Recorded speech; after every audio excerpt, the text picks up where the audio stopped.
Hey everybody, so I want to talk about some of the most disappointing teams in the NHL so far to start this season. I'm going to break this into two parts. We're going to do the Western Conference first, and then tomorrow we'll do the Eastern Conference. Before we get into it, I just quickly want to remind everyone to please hit that like button and give the video a thumbs up. That greatly helps out the channel. And if you're new, to please hit that subscribe button and follow along for all my hockey content this season and all year round. So let's start out west, where there are certainly no shortage of disappointing teams so far this season. And I'm going to start off with the Vegas Golden Knights. Vegas is a team that I picked to win the Pacific Division, possibly win the Western Conference this season. And I thought that they were going to have a really, really good year. So far, through 24 games, they are holding the last wild card spot out west, barely in the playoffs, and have an 11-9-4 record. They haven't gotten off to the start that I thought they would this year, and quite honestly, recently they haven't really been all that great. They're only 3-4-3 in their last 10 games, and things just aren't clicking the way I thought they would for Vegas. They're not great on the road. They're only 5-5-1 away from home this year, but that's not the biggest issue. The thing about Vegas is they're one of those teams that is supposed to have a huge home ice advantage. T-Mobile Arena is absolutely nuts when Vegas plays there. That's one of the best, I think, home rinks in the NHL, and the atmosphere there and everything. We've seen it in the playoffs the last couple of years. It's a great home environment for Vegas. They're only 6-4-3 at home this year. They have not been dominant on home ice, and I think that's been one of the biggest reasons why they're off to kind of a slow start. And I mean, their goal differential is plus, which is good, but they're a team that's got issues. I don't think they're as deep as they once were on the blue line. I think their defense is a little bit of an issue this year. Obviously, we know all the talent in their forward group, especially the top six. You look at the names, Carlson, Stastny, Marchessault, Riley Smith, Mark Stone, Max Pacioretty. We know the talent is there, but some of those guys are kind of off to slow starts and not putting the puck in the net as often as Vegas fans would hope. Particularly Jonathan Marchessault and Max Pacioretty are not really having that great of years so far. And Vegas has just looked kind of slow. They came out of the gate right at the beginning of the season pretty well, and they had a good first few weeks, but since then it's really kind of brought them back towards 500. And Vegas has been disappointing in my mind. I thought that they'd be much more right up there, 15, 16 wins already, right up there near the top of the league. And that has not been the case so far. Obviously, there's still plenty of time to turn it around. They still are in a playoff spot, so that's good for them. But Vegas can be a lot better than what we've seen from them so far. Next up, sticking in the Pacific Division, is the San Jose Sharks. So San Jose is a team that I expected a step back from going into this season, but I don't think anybody expected them to have the start that they did. They were absolutely brutal in the month of October, put themselves in a really, really deep hole. They were at one point dead last in the Western Conference. They've been playing much better as of recent. They've got their record back to 500. They're 11-11-1 on the year. But they've been playing a lot better as of, the last few weeks. They're 7-3 in their last 10 games. But still, out of the playoffs right now, 500 record for San Jose, a team that was in the Western Conference final last year. I think a lot of us knew that there was going to be a step back with all that they lost in this offseason, but I don't think anybody expected them to be this bad so far. And while I do think that they're turning it around, and I think that by the time we get to the new year, San Jose will be back in a playoff spot and will probably be headed more in the right direction. So far, for the first 2 months, San Jose has been pretty disappointing, and they better hope that they can continue righting this ship and getting it back on track and pull themselves back up in the West, because right now I think San Jose missing the playoffs would be one of the more major disappointments out in the entire league this season if that were to happen.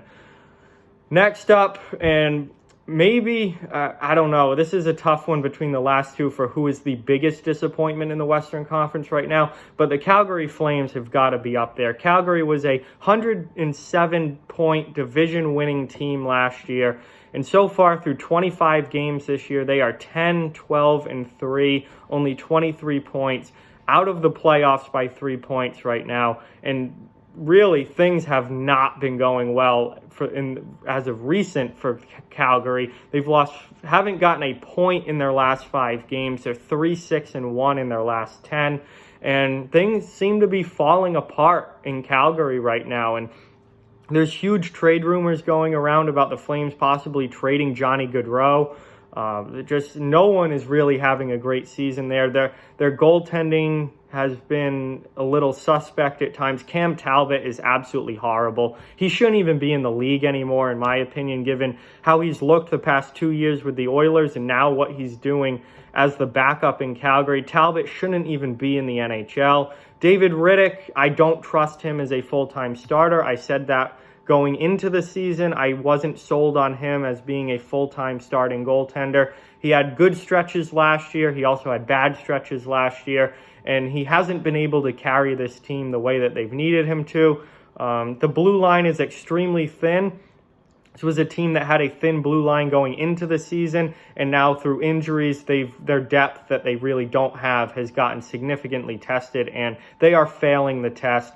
Calgary has just, I picked Calgary to miss the playoffs this year. I thought we were going to see a regression from where they were last season, but I don't think I thought they'd be this bad, and they've looked really, really bad so far this season. There's obviously talent there. They could possibly turn this around, but given the rise of Arizona and Vancouver and Edmonton leading the division, who saw that coming?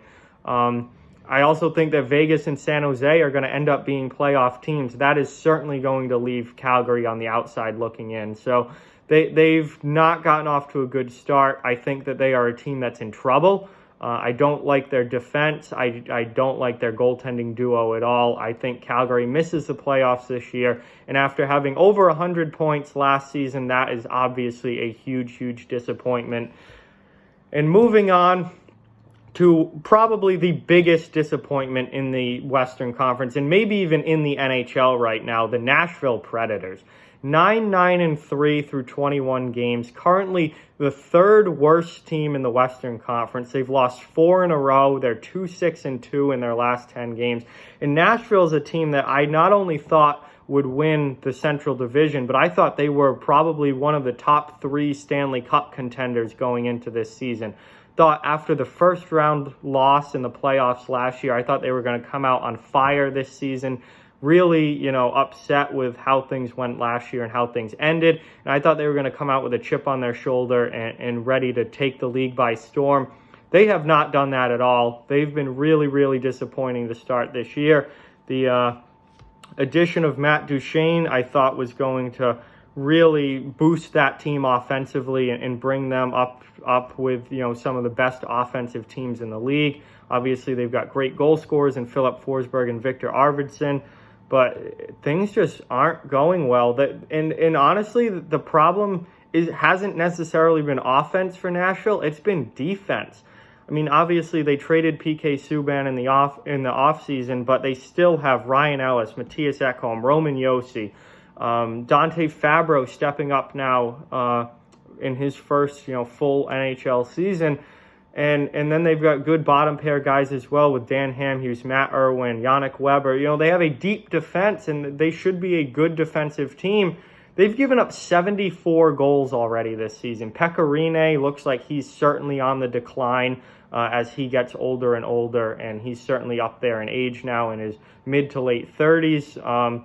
This is a team that is struggling and is a problem. Now, I certainly look at that roster and think that they have the potential to turn this around, and maybe if they get a good second half of the season run, they can pull themselves back up into the top 3 in the Central. But so far, I have been very, very disappointed with Nashville. This was a team that I thought was going to be, you know how the Washington Capitals look this year, how great they've been all season long. I thought that's how Nashville was going to look to start this season, and they've been anything but. So Nashville has been wildly disappointing as well. So we've got quite a few big-time disappointments in the Western Conference right now. Vegas, I think, is going to be okay as the season goes along. San Jose, I have faith in to pull themselves back up into a playoff spot and into the race out west.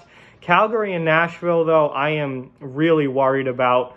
I do not like the way that they've played so far this season. I think that this could be a longer-term issue for both of those teams. So we'll see how the rest of the season goes. There's still obviously 4 months of hockey left. Plenty of time for these teams to turn things around.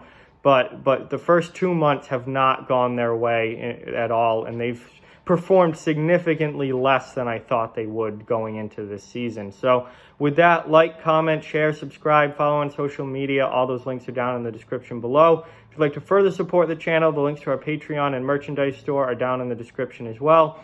Keep spreading the word about this channel. Let's keep this thing growing. Thank you very much for watching. Hope you enjoyed the video, and I'll talk to you guys soon.